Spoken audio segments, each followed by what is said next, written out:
السلام علیکم ورحمۃ اللہ وبرکاتہ۔ اعوذ باللہ من الشیطان الرجیم، بسم اللہ الرحمن الرحیم۔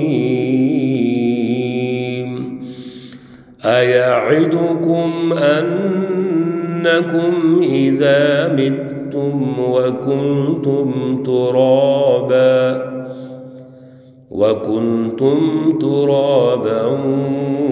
وعظاما أنكم مخرجون۔ صدق اللہ العلی العظیم۔ اللہم صلی علی سیدنا ومولانا محمد النبی الأمی وعلى آلہ وصحبہ وبارک وسلم وصلی علیہ۔ سورۃ المؤمنون ہے، پارہ نمبر 18 ہے، آیات مقدسہ نمبر 35 تا 39 ہے۔ اللہ رب العزت ان آیات کا فہم، شعور اور اعلیٰ نظریہ عطا فرمائے اور عمل کی توفیق اور صلاحیت عطا فرمائے۔ گزشتہ درس میں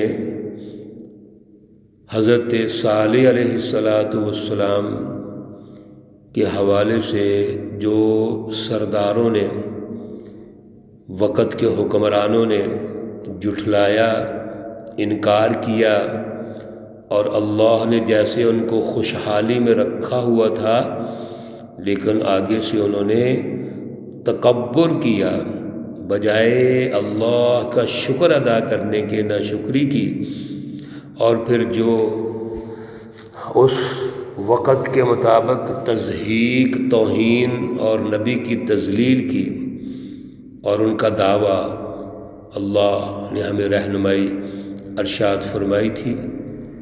اور اس میں جو سب سے بڑی بات ہم نے سمجھی، کامن بات، مشترک تمام انبیاء علیہ السلام سے، کہ ہر دور میں اللہ کے نبی کی مخالفت وہاں کے حکمرانوں نے کی ہے، سرداروں نے کی، اشرافیہ نے کی، اور عوام چونکہ غلامی میں ہوتے ہیں، ظلم میں ہوتے ہیں، عوام کل انعام ہوتے ہیں، اس لیے وہ وقت کے سرداروں کی حمایت کرتے ہیں۔ لیکن اصل میں نبی کے جو دشمن ہیں وہ حکمران ہوتے ہیں، ظالم طبقہ ہوتا ہے، جس نے ظالمانہ سسٹم قائم کیا ہوتا ہے۔ تو کسی بھی دور میں نبی کی مخالفت عوام سے نہیں ہوتی۔ خود رسول اللہ صلی اللہ علیہ وسلم کو دیکھ لیجئے، آپ تو رحمت للعالمین ہیں، آپ تو پوری انسانیت کے لیے تشریف لائے ہیں، رہنمائی کے لیے تشریف لائے ہیں، غلامی اور ظلم سے نکالنے کے لیے تشریف لائے ہیں، لیکن جنگیں کن کے ساتھ ہوئی ہیں؟ دشمن کون ہے؟ وقت کا فرعون ابو جہل دشمن ہے، جو قومی سطح پر جنہوں نے ظلم کا نظام قائم کیا ہوا ہے وہ آپ کے دشمن ہیں، عوام دشمن نہیں ہے، نہ ہی عوام سے کوئی اختلاف ہے۔ پھر قومی سطح پر ابو جہل کے بعد بین الاقوامی سطح پر جو بین الاقوامی ظالم ہیں، بین الاقوامی حکمران ہیں جنہوں نے غلامی کے نظام قائم کیے ہوئے ہیں، وہ کیسر و کسریٰ ہیں، وہ آپ کے دشمن ہیں۔ اس لیے کسی بھی دور میں نبی کی مخالفت عوام سے نہیں ہوتی، اور جو دشمن ہیں وہ دعویٰ کیا کرتے ہیں؟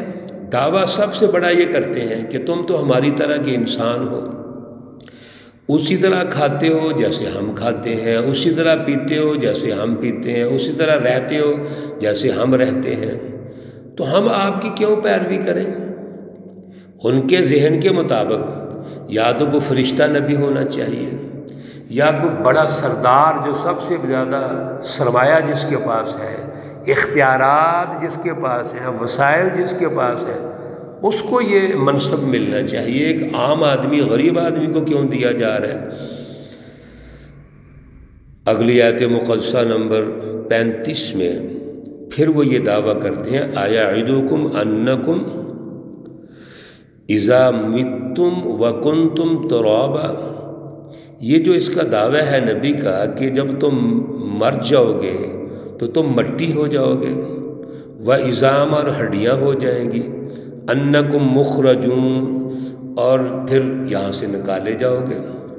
انسان کی زندگی کا یہ جو پروسیس ہے، عقیدہ آخرت جس کو ہم کہتے ہیں، یہ دعویٰ کرتا ہے، وعدہ تمہیں دیتا ہے، یہ کیسے ممکن ہے؟ ہائی ہاتا، یہ کہاں ہو سکتا ہے؟ لما توعدون، جو تم سے یہ وعدہ کرتا ہے۔ اس کا مطلب ہے کہ وہ جھٹلا رہے ہیں اور یہ سمجھتے ہیں کہ بعید از عقل ہے، یہ عقل سے دور ہے، ہڈیاں ریزہ ریزہ ہو جائیں گی، مٹی کے ذرات میں مل جائیں گی، پھر قبروں کے بعد ہم دوبارہ اٹھیں گے۔ یہ کیسی باتیں ہیں؟ بڑی عجیب باتیں ہیں۔ ان ہی الا حیاتنا الدنیا، یہ ممکن نہیں ہے کہ سب سے پہلے تو ہم دنیا میں زندہ ہوں، دنیا میں آئیں، نموت ہم مریں، ونحیا اور ہم زندہ ہوں، وما نحن بمبعوثین اور ہم کیسے دوبارہ اٹھیں گے؟ یعنی اپنی عقل سے وہ یہ بات سوچ کر فیصلہ کر رہے ہیں اور نبی کی بات کو جھٹلا رہے ہیں، حالانکہ نبی جو بات کر رہے ہیں وہ اللہ کی بات کر رہے ہیں۔ اور مقصد کیا ہے اس کا؟ مقصد یہ ہے کہ آپ الرٹ ہو جائیے، اللہ نے ہمیں دنیا میں بھیجا، دنیا میں اللہ نے موت دی، پھر ہم قبر میں چلے گئے اور پھر ہم دوبارہ اللہ کے پاس جائیں گے۔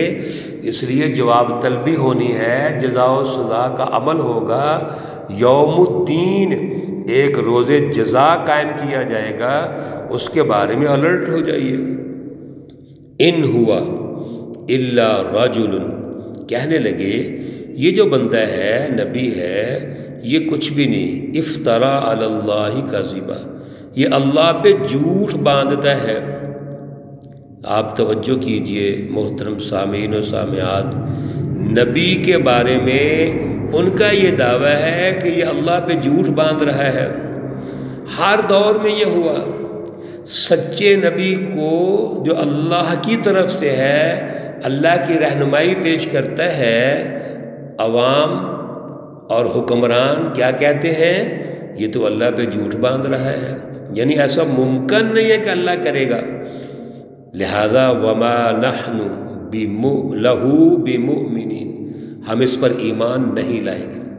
سارا مکالمہ کیا، گفتگو کی، اور گفتگو کرنے کے بعد فیصلہ دے دیا کہ چونکہ عام آدمی ہے، ہماری طرح کا ہے، ہمارے اندر سے ہے، اور جو گفتگو کرتا ہے وہ ہماری سمجھ سے بالا تر ہے، لہذا ہم اس پر ایمان نہیں لائیں گے۔ اب یہ جو ان کا جملہ ہے کہ ہم ایمان نہیں لائیں گے، اس کے پیچھے صرف ان کی ہٹ درمی اور ضد ہے۔ جتنی یہاں گفتگو ہوئی ہے، اس گفتگو سے جو تأثر نکلتا ہے، جو سمیل آ رہی ہے، بو آ رہی ہے، صرف ضد، ہٹ درمی اور میں نہ مانوں، یہ ان کا پروگرام ہے، ورنہ کوئی دلیل ہے؟ جتنا ان کا دعویٰ ہے، دعوے کے اندر دلائل ہے ہی نہیں، کوئی عقلی نقلی دلائل نہیں ہے۔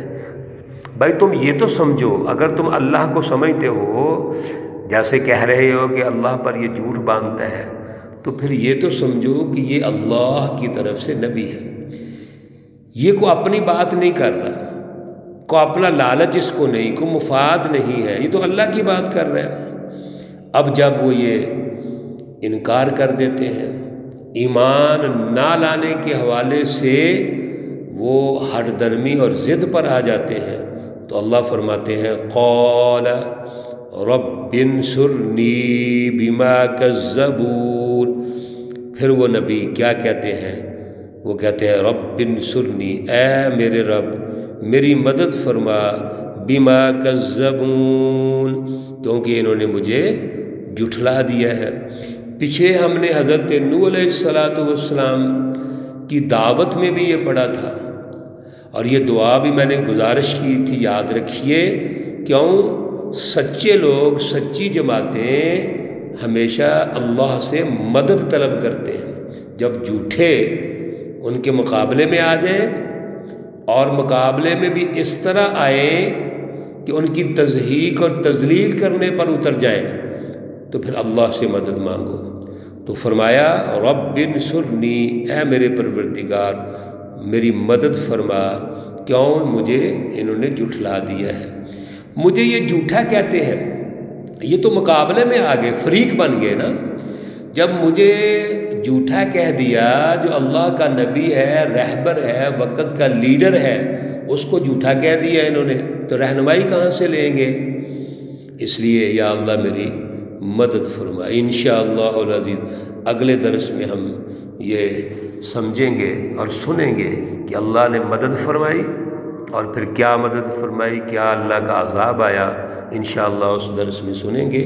اللہ رب العزت ہمیں محفوظ فرمائے، اللہ رب العزت تمام مرحومین و مرحومات کو جنت الفردوس میں اعلیٰ مقام عطا فرمائے، اللہ رب العزت تمام بیماروں کو شفائے کاملہ عاجلہ مستمرہ عطا فرمائے۔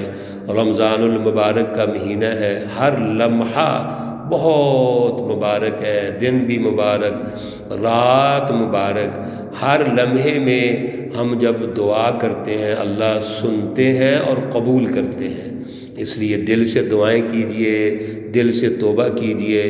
پہلے عشرے کی دعا رب اغفر وارحم وانت خیر الراحمین، اس کے ساتھ ربنا آتنا فی الدنیا حسنہ وفی الآخرۃ حسنہ وقنا عذاب النار، اس کے ساتھ آج بھی جو درس میں ہم نے دعا پڑھی ہے رب انصرنی بما کذبون۔ آج ہماری سوسائٹی میں جھوٹ غالب ہے، جھوٹے لوگ غالب ہیں، ان سے بچیے اور اللہ سے دعا کیجئے اور توجہ رکھیے اللہ کی طرف۔ رب انصرنی بما كذبون۔ ربنا تقبل منا إنك أنت السميع العليم وتب علينا إنك أنت التواب الرحيم، وصلى الله تعالى على النبي الأمي محمد وعلى آله وأصحابه أجمعين برحمتك يا أرحم الراحمين۔ السلام عليكم ورحمة الله وبركاته۔